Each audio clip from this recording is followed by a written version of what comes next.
नमस्कार भाइयों और बहनों। अब मैं आपके समक्ष अपना एक लेख प्रस्तुत करने जा रहा हूँ। इस लेख का शीर्षक है अरविंद केजरीवाल का उदय और भाजपा का शासन। ये लेख मैंने बहुत वर्ष पहले लिखा था, जब अरविंद केजरीवाल अपनी सरकारी नौकरी छोड़कर राजनीति में आए थे और उनको रैमन मैग्सेसे अवार्ड भी मिला था। मुझे भी वो बहुत अच्छे व्यक्ति लगते थे और उन्होंने दिल्ली की जनता को एक नवीन तरह की राजनीतिक व्यवस्था देने का वादा किया था। भारत के अन्य प्रांतों ने भी ये सोचा था कि शायद वो एक नई तरह की राजनीति की शुरुआत करें। वो अपने भाषणों में और अपने व्यवहार से ये भी प्रदर्शित करते थे कि वो नेता नहीं है। और उन्होंने अपनी टोपी भी बनाई हुई थी, उस टोपी पर लिखा हुआ था, मैं हूँ आम आदमी। तो मुझे भी बहुत आश्चर्यजनक लगता था कि ये तो बहुत ही भारतीय राजनीति के लिए एक बहुत ही अच्छा और श्रेष्ठतम विकल्प हो सकते हैं और एक नई तरह की प्रगतिशील राजनीतिक व्यवस्था को उत्पन्न कर सकते हैं। पर सत्ता में आते ही उनके अंदर और उनके नेताओं में, उनके विधायकों में सत्ता के दुर्गुण प्रवेश कर गए। उनका एक विधायक एक महिला से दुष्कर्म करते हुए सरेआम कैमरे पर पकड़ा गया था। तब अरविंद केजरीवाल ने कहा था, अब किसी के मुंह पे ये नहीं लिखा होता है कि वह कब बिगड़ जाए और कब अच्छा हो जाए। और उन्होंने अभी कुछ वर्ष पहले या कुछ दिन पहले एक शीश महल बनाने का प्रयास किया था और उन्होंने ये भी प्रयास किया था कि दिल्ली पुलिस उनके कब्जे में आ जाए। तो इस तरह से वो आम आदमी से एक नेता की तरह व्यवहार कर रहे थे, जैसे कि परंपरागत नेता होते हैं, विशेष तौर से जो कांग्रेस के नेता होते हैं।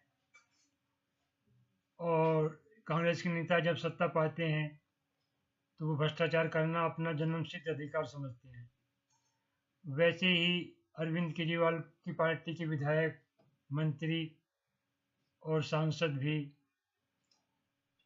सत्ता के लिए पगला से गए और सत्ता पाते ही उनके अंदर वही सारे दुर्गुण प्रवेश कर गए जो कांग्रेस पार्टी की परम भ्रष्ट नेताओं में होते हैं। इस तरह से हम देख सकते हैं अरविंद केजरीवाल के नेता, विधायक और सांसद वैसे ही भ्रष्ट हैं जैसे कि कांग्रेस पार्टी के नेता परम भ्रष्ट हैं और अन्य क्षेत्रीय पार्टियों के नेता परम भ्रष्ट हैं, जिनका उद्देश्य यही है सत्ता से पैसा और पैसे से सत्ता।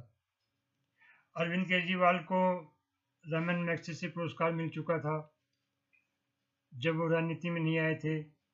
उससे पहले वो इंडियन रेवेन्यू सर्विस के एक अधिकारी थे और उससे पहले वह एक इंजीनियर थे। उन्होंने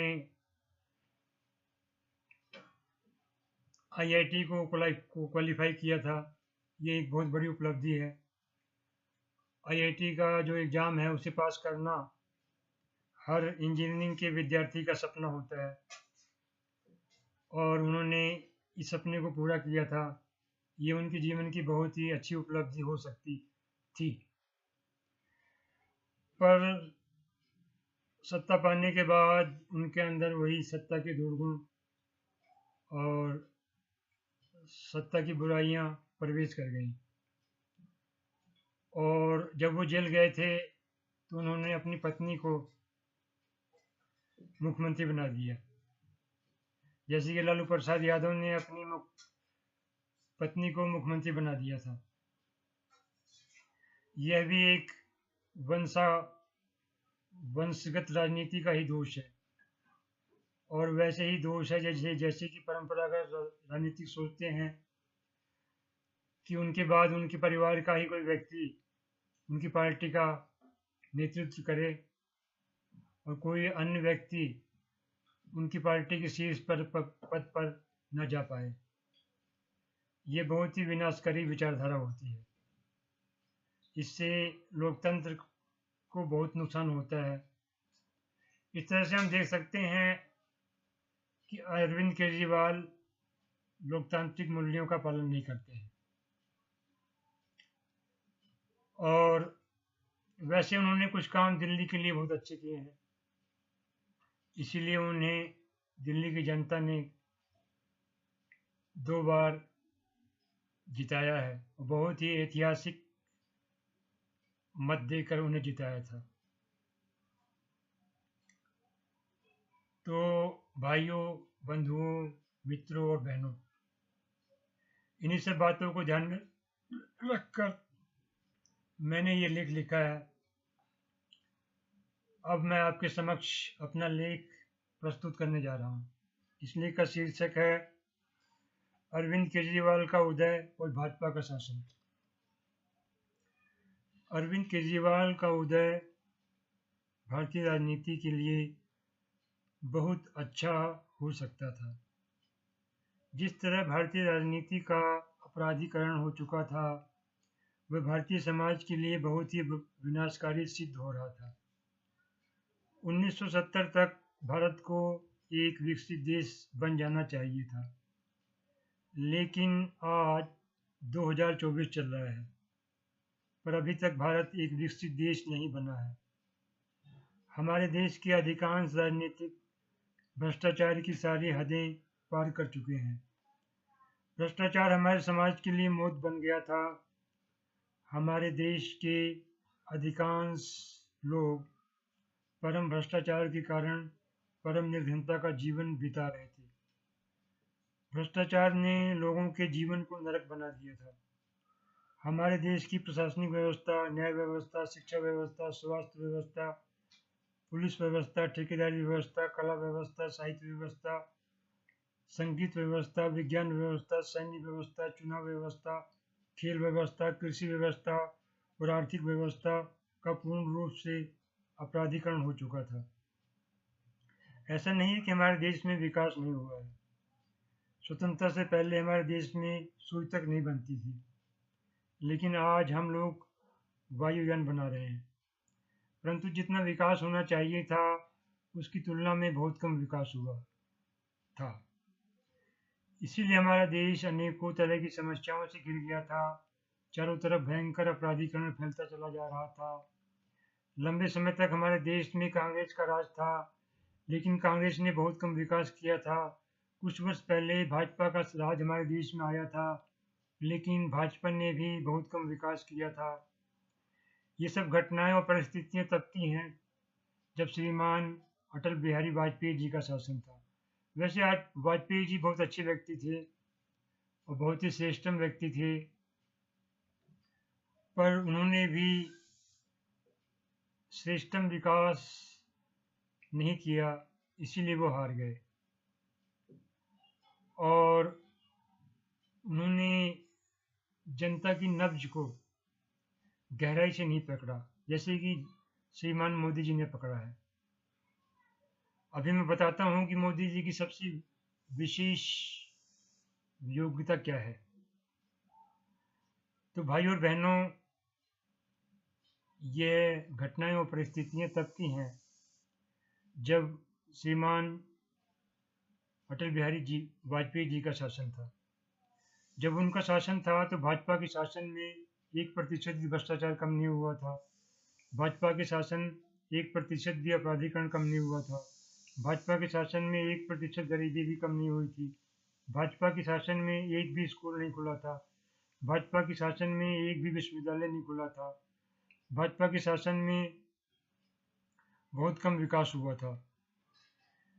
भाजपा के शासन में एक भी कृषि विश्वविद्यालय नहीं खुला था।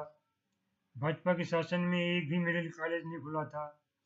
भाजपा के शासन में बिना सोचे समझे, बिना दूरदर्शितापूर्वक विचार विमर्श किए बहुत विकृत तरीके से उन्होंने निजीकरण किया था। भाजपा की आर्थिक नीतियां देश के लिए विनाशकारी थी। ये सब घटनाएं और परिस्थितियां तब थी जब श्रीमान अटल बिहारी वाजपेयी जी का शासन था। भाजपा के पास विकास की कोई भी सशक्त और व्यवहारिक योजना नहीं थी। भाजपा के शासन में किसानों की हालत बहुत खराब हो गई थी और अभी भी है। भाजपा ने सूचना के अधिकार कानून को ढंग से लागू नहीं किया था। भाजपा के पास काले धन को रोकने की कोई भी व्यवहारिक और दूरगामी योजना नहीं थी। भाजपा के पास मजदूरों की दशा को सुधारने की कोई भी क्रांतिकारी योजना नहीं थी। भाजपा के पास न्याय व्यवस्था को सुधारने की कोई भी क्रांतिकारी योजना नहीं थी। न्याय व्यवस्था भी बहुत दोषपूर्ण है, मोदी जी के शासन में भी। भाजपा के पास स्वास्थ्य व्यवस्था को सुधारने की कोई भी श्रेष्ठतम योजना नहीं थी। भाजपा के पास ठेकेदारी व्यवस्था को सुधारने की कोई भी श्रेष्ठतम योजना नहीं थी। भाजपा के पास प्रशासनिक व्यवस्था को सुधारने की कोई श्रेष्ठतम योजना नहीं थी। अभी भी बहुत से प्रशासनिक अधिकारी परम भ्रष्टाचार करना अपना जन्मसिद्ध अधिकार समझते हैं। भाजपा के पास पुलिस व्यवस्था को सुधारने की कोई श्रेष्ठतम व्यवस्था नहीं थी। भाजपा के पास कृषि व्यवस्था को सुधारने की कोई श्रेष्ठतम व्यवस्था नहीं थी। कुल मिलाकर ये कहा जा सकता है कि भाजपा 2014 से पहले एक अलग तरह की पार्टी थी और 2024 में भाजपा एक बिल्कुल ही अलग तरह की पार्टी हो गई है और ये पार्टी विकास को बहुत ही प्राथमिकता देती है। वैसे ही 2014 में भी भाजपा पूरी तरह से बदल गई थी और नरेंद्र मोदी जी ने भाजपा को पूरी तरह से बदल दिया और 2014 के बाद भाजपा ने अपनी योजनाएं पूरी तरह से बदल ली। जिस तरह से अब भाजपा के लोग और भाजपा की राजनीति जरूरतमंद लोगों के लिए एक वरदान बन गई है। सबसे महत्वपूर्ण योजना जो मोदी जी की है और जो मेरे विचार से मुझे बहुत अच्छी लगती है वह ये है कि भाजपा ज़रूरतमंद लोगों के अकाउंट में सीधा पैसा दे रही है। उससे लोगों को बहुत फायदा हो रहा है। मोदी जी ने रक्षा के क्षेत्र में भी बहुत ही अच्छा कार्य किया है। 2000 से पहले भारत सबसे बड़ा रक्षा आयातक था, पर आज भारत तीसरा सबसे बड़ा निर्यातक बन गया है। बहुत से सैन्य उपकरण जो हम बाहर से मंगाते थे वो भारत में ही बनने लगे हैं 2024 में और इससे भारत की निर्धनता और बेरोजगारी को नष्ट करने में बहुत ही बड़ी सहायता मिली है। जो देश सब कुछ बाहर से आयात करेगा तो वहाँ पर निर्धनता कभी भी नष्ट नहीं होगी। 1947 से ही भारत एक आयातक देश बनने की राह पर चल पड़ा था। ऐसे देश में बेरोजगारी कभी भी खत्म नहीं हो सकती थी, पर मोदी जी ने भारत को एक आयातक देश से एक निर्यातक देश बना दिया है। ये देश के लिए बहुत अच्छा है, ये देश के विकास के लिए बहुत अच्छा है, ये देश के लोगों के लिए बहुत अच्छा है। अंतरिक्ष विज्ञान के क्षेत्र में भी भारत ने जो उपलब्धियां हासिल की हैं वह भी बहुत ही महत्वपूर्ण है। ऐसी उपलब्धि किसी भी देश ने आज तक हासिल नहीं की है। भारत का विकास दुनिया पर प्रभुत्व जमाने के लिए नहीं है, बल्कि भारत का विकास दुनिया को प्रेरित करने के लिए है। ये कोई काल्पनिक विचार नहीं है, बल्कि एक सच्चाई है। भारत ने जो कोरोना की वैक्सीन बनाई थी उसे सभी देशों को फ्री में दी थी, जो भी ज़रूरतमंद देश थे। इस तरह से किसी भी देश ने कभी भी ऐसा कार्य नहीं किया था। विकसित देश शुद्ध व्यावसायिक दृष्टि से कार्य करते हैं। उनके लिए सिर्फ आर्थिक लाभ ही सब कुछ है। इसी तरह से बहुराष्ट्रीय कंपनियां भी पैसे के लिए कुछ भी करने को तैयार रहती हैं। ये कंपनियां पैसे के लिए किसी भी देश को नष्ट कर सकती हैं। ये कंपनियां पैसे के लिए किसी भी देश के प्रधानमंत्री और किसी भी देश के राष्ट्रपति की हत्या भी कर सकती हैं। और बहुराष्ट्रीय कंपनियों ने बहुत से प्रधानमंत्रियों और राष्ट्रपतियों की हत्या करवाई भी है। पर भारत में ये सारी कंपनियां अभी भी कार्य कर रही हैं। विदेशी कंपनियों को देश से बाहर करना बहुत ज़रूरी है, क्योंकि ये कंपनियां सिर्फ तबाही फैलाती हैं। जहां पर बहुत ज़रूरी है, सिर्फ वहीं पर ही विदेशी कंपनियों को कार्य करने की अनुमति देनी चाहिए। विदेशी कंपनियों के मामले में मोदी सरकार अभी ठीक कदम नहीं उठा रही है। इस तरह से हम देख सकते हैं, मोदी सरकार 90% कार्य तो बहुत ही अच्छा कर रही है, पर 10% कार्य बहुत ही खराब कर रही है।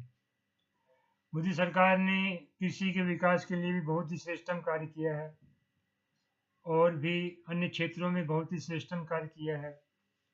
हम ऐसी आशा करते हैं वो श्रेष्ठतम कार्य करते जाएं, ताकि भारत के लोग खुशहाल बनते जाएं, भारत की गरीबी पूर्ण रूप से समाप्त हो जाए। तो इस तरह मित्रों, भाइयों और बहनों, मित्रों और बंधुओं, मेरा ये वीडियो समाप्त होता है। मेरी वीडियो को देखने के लिए आपका बहुत बहुत धन्यवाद। अगर आपको मेरा ये वीडियो पसंद आया है तो कृपया मेरे चैनल को सब्सक्राइब कर लें, लाइक भी कर दें और शेयर भी कर दें। भारत आगे बढ़ता रहे, भारत विकास करता रहे, भारत के लोग अमर रहे। नमस्कार, वंदे मातरम, जय हिंद।